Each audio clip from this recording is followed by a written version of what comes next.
O número de casos de dengue, infelizmente, tem aumentado em Mato Grosso. O estado tem reforçado o combate ao mosquito Aedes aegypti, que também transmite o Zika vírus e a febre chikungunya. Além das ações que estão sendo realizadas pelas equipes de endemias, também é muito importante que a população colabore com essas ações. E é sobre esse assunto que a gente recebe ao vivo aqui no quadro Saúde em Dia do Jornal da Manhã, a coordenadora de Vigilância Epidemiológica da Secretaria Estadual de Saúde do Governo de Mato Grosso, Flávia Guimarães. Bom dia, obrigado pela presença aqui com a gente. Bom dia. Em relação à dengue, aumentaram-se os casos, mas a situação é alarmante ou ainda não? Em relação ao ano passado, nós temos mais de 130% de aumento. Então, ano passado a gente registrou em torno de 10 mil casos, esse ano a gente tem mais de 25 mil casos já notificados. A situação da dengue é uma situação de alarme o ano inteiro e agora mais do que nunca, porque o mesmo mosquito transmite 3 doenças, com consequências antes não vistas. A senhora falou em notificações, 10 mil ano passado, 25 mil agora, esse crescimento de 130%. Notificações ainda, quer dizer, não são casos confirmados, é a suspeita de que haja dengue, é isso? Isso, porque você trabalha com a dengue a partir da suspeita. Na suspeita, o profissional de saúde notifica, porque essa notificação ela vai gerar ações do combate de endemia. Então, a partir desses sintomas que uma pessoa apresentou, o profissional de saúde notificou a vigilância epidemiológica, ela vai passar essa informação para a vigilância ambiental, onde os agentes vão na casa, vão fazer todo aquele controle ambiental para tentar diminuir a transmissão da doença. Estado do Amazonas decretou situação de emergência em relação à dengue. Mato Grosso também pode decretar essa situação de emergência ou não é o nosso caso ainda? Ainda não estamos nessa situação. Ela é uma emergência no sentido de ter aumentado o número de casos e transmitir outras doenças que a gente tem todo um risco porque a população não teve anteriormente. Então está todo mundo em risco, está todo mundo susceptível, tem a possibilidade de adoecer. Febre chikungunya, qual que é a situação de momento? Um balanço aí dos casos de 2015 e, se possível, comparação com 2014. Como 2014, nós tivemos, no final do ano, a gente teve um caso que foi confirmado, mas é um caso importado. Esse foi nosso caso em 2014. Em 2015, a gente tem mais 3 casos, e aí somado a esse, a gente tem 4 casos confirmados no estado de Mato Grosso, sendo um caso nosso, autóctone, essa pessoa ela foi contaminada dentro do estado, e 3 casos importados. Foi contaminado em outro local e apresentou os sintomas e foi detectada a doença aqui no estado. Preocupante ou ainda não? Preocupante porque a gente já tem um caso autóctone. E assim, a diferença da febre chikungunya, que quando as pessoas adoecem, 97% das pessoas que tiver contato com o vírus pode adoecer. Só 3% não vai adoecer, que é aquelas pessoas assintomáticas. Altamente contagiante, no caso da febre chikungunya. Isso. E agora em relação ao Zika vírus? Diferente da Zika nessa questão das pessoas apresentarem sintomas. A Zika, só 20% das pessoas vão apresentar sintomas. 80% não apresenta sintomas. Mas pelo fato de estar sendo uma doença nova, com consequências que a gente ainda não conhece, ainda está em estudo, nós não sabemos quais são as consequências dessas pessoas que não apresentam sintomas. Tem casos de Zika vírus aqui em Mato Grosso contabilizados esse ano, quantos? Sim, nós temos 9 casos confirmados até o momento. 4 em Cuiabá, 2 em Várzea Grande, 2 em Rondonópolis e 1 em Tesouro, que também é região de Rondonópolis. A senhora falou em desdobramentos e consequências da Zika.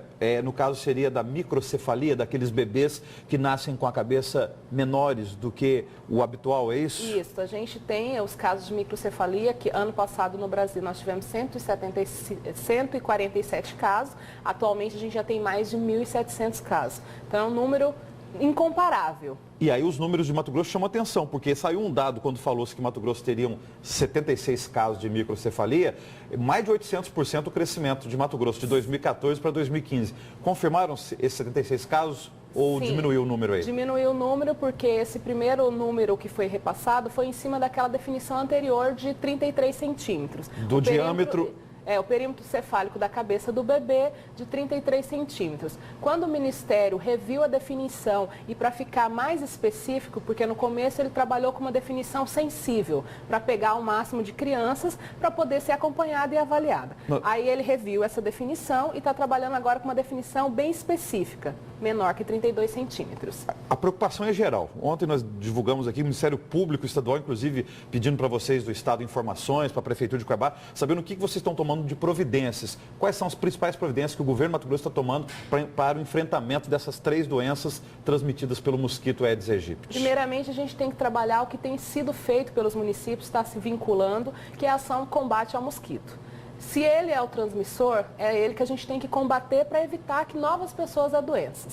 Além da informação para as gestantes, para as mulheres em idade fértil, para as crianças, idosos, para a população em geral, qual as formas de prevenção, o uso do repelente, o uso de roupa comprida, manga comprida, para evitar a picada do mosquito, e a preparação da rede de assistência para estar recebendo essas crianças que já estão com microcefalia e também fazendo o acompanhamento das gestantes. Quando era só dengue, vamos lembrar aí, havia uma dificuldade do diagnóstico, que às vezes tinha que fazer aquela contagem das plaquetas ou das petecas, que eram as manchinhas vermelhas na pele. Só que aí surgiram mais 2 doenças.